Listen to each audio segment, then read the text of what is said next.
everyone, it's Holly, and today I'm going to be reviewing my favorite book that I read in the month of November, which was Ink and Sigil by Kevin Hearne. As always, I will be doing a giveaway for this book, so if you want to enter this giveaway, you can comment down below and you will be entered. You can share on any other platform as much as you want. Just make sure that you tag me and you will get extra entries for those shares. All extra info will be down in the description if you want to see rules and all of that jazz. I'll be announcing the winner for my last giveaway at the end of this video, and that's for the book They Threw Us Away by Daniel Kraus. I'll be announcing the winner at the end, so stay tuned for that. But now we are going to talk about this beautiful, amazing, fantastical book. This is a companion novel to the Iron Druid Chronicles. You don't need to read that to jump into this one, however there are some cameos. There's probably quite a bit of things that actually coincide with the other story, but I just don't know because I haven't read them. But it did not diminish my love for this book at all. This is about an agent named Al who is in his 60s. He has this well-tamed white mustache that he's very proud of. He loves bowler hats. He loves whiskey. He's just a really classy man in his 60s who also has quite a bit of a potty mouth and also the biggest heart you will ever see. He was seriously one of my all-time favorite characters to read about, and unfortunately he is cursed, so he actually cannot really speak out loud to people, otherwise they will hate him. So how this book starts out is Al's apprentice died by choking on a raisin scone. He doesn't really understand why his 7th apprentice has died in such a weird and mysterious way. And in the wake of his apprentice's death, he finds some really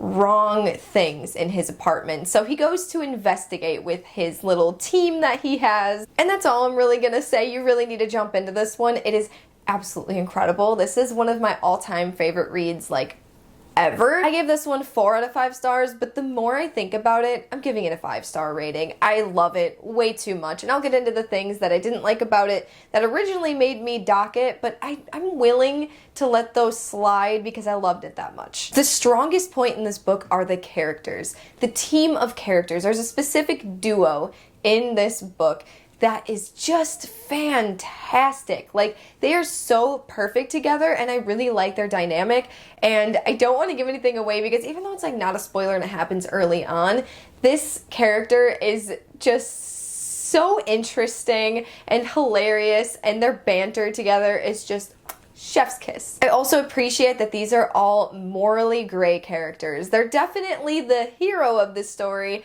However, they do some pretty bad and wrong things throughout this book because they have to protect our realm, and that is what they do, and they do what they do, and they might steal and lie, and you know, that's fine because they're still really good people doing things for good reasons. Also, this book has the perfect setup for the world and what's to come in the rest of this series. You've got leprechauns, fae, druids, goddesses, trolls, ghosts, demons, literally anything you could possibly think of, it is in this book. And on top of that, you also have so much representation. There's so much diversity mixed within this book as well because you have people from so many different countries, so many different cultures, and you have a non-binary character. You also have a lesbian main character. You have all this representation, and I loved it so much. I really enjoyed reading the magic system in this book as well. You kind of slowly learn about the magic system throughout the book. Like, he uses magical abilities by writing with special inks, and he actually creates these inks, which I think is so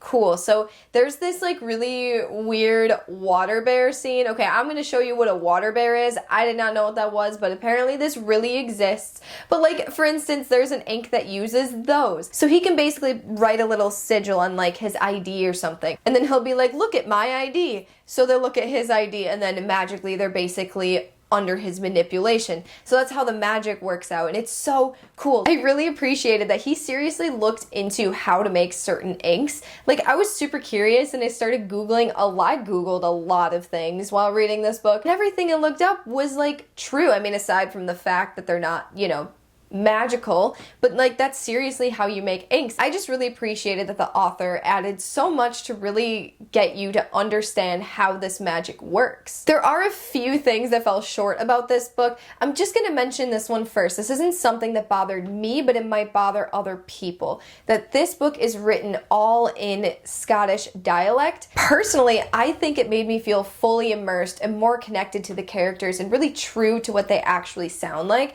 and I liked it a lot. It was very jarring at first, but I got so used to it, like it was second nature. I just understood it, but I could see how some people will be completely set off from that. There is an author's note at the beginning that kind of goes through and explains certain words and the pronunciation, so you can kind of have a little bit of a key if you need it while you're reading it. So now my personal dislikes about this book. The more I thought about it after I finished it, I realized there was no climax to this story. Like there was. Don't get me wrong, there is an event that occurs that this book is building up to. But I wasn't thrown any curveballs, and maybe I've just read too many Brandon Sanderson books, but I wanted that true, intense, twisty ending, or at least something, a little bit of oomph, but like exactly what I thought was gonna happen happened. But yet I was so entertained by these characters, and just in general, I just really loved it so much that like I was willing to see past that a little bit. On top of that, I feel like that also caused the mystery to be a little bit flat in this book. Since I went into this thinking it was strictly a mystery novel, I was kind of not fulfilled. I feel like you were just figuring out the pieces as you went. There was never a big reveal or anything, which is fine. I think that's exactly what the book was going for. It was just kind of a slow, character-built ride of just having a good time and kicking butt. Like, that's what I got out of this. And magical beings, funny conversations, really ridiculous and outlandish jokes. Just know that you're not going into this reading some crazy, twisty-turny, massive reveal kind of mystery. However, there is one lingering mystery, and I have my theories. And I'm sticking to my theory, and I feel like I'm right, but I'm probably wrong because I'm always wrong. And my last con about this book would just be that I felt like too many characters had that snarky potty mouth humor. I feel like the main three characters you could almost not differentiate sometimes, and then even characters that jumped in, they had that same kind of personality. He definitely could have added somebody in who wasn't this personality and a little bit different, and it still would have been perfectly fine. But also, please don't get me wrong, because the characters are the whole reason I loved this book.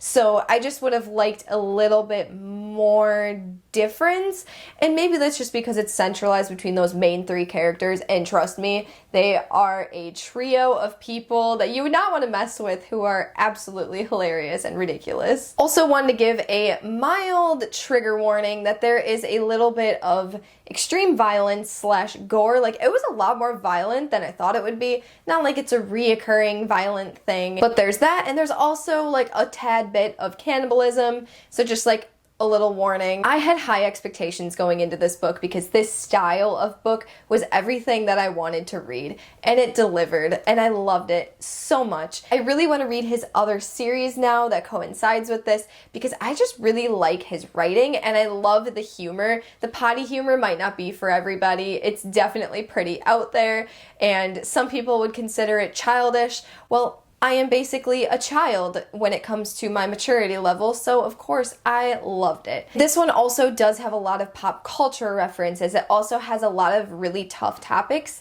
that we kind of deal with today. It touches on trafficking, which I was not expecting at all, and it does it in such a realistic way. And I was reading into like the acknowledgments at the end, and the author actually did put a lot of research into trafficking. And so I thought that was a really interesting, realistic topic that's really important to talk about, that was in here in a way that was very respectful and true to the real world. And I just adored the fantasy elements. It is so much more fantasy than I thought it was going to be. So if you're looking for something that has so much fantasy, so much humor, lovable characters, and a 60-some-year-old man who can kick some ass with a cane, and who also makes the most bomb meals ever. He makes so much good food in this book, and I truly appreciate my food in books, as you all know. And also, if you love that like whiskey and pubs and that kind of vibe, and the inks and the bowling hats and the suits, just fancy, classy, mixed with potty humor. It is so good. I just keep talking about it. If you want a chance to win this beautiful, amazing book, then just comment down below and you are entered to win. I have all the other information down below. You can also share on different platforms and I will give you extra entries. Share as many times as you would like. All of the rules and whatnot will be down below as always. And now I'm going to announce the winner of last month's giveaway. Alright, so the winner for They Threw Us Away by Daniel Kraus. Let me just grab my little Christmas stocking. I couldn't find anything else to put the entries in, so this is what I had. This is my daughter's Snoopy Christmas stocking. There's not too many entries in here, so your chances are very high. Okay, alright, I got one. Minnie B! Yay! Congratulations to Minnie B for winning a copy of They Threw Us Away. I will message you and send your copy out right away. Thank you guys so much for watching. Make sure to like this video and also make sure to subscribe if you want to see more bookish content from me. I will see you again soon. Bye!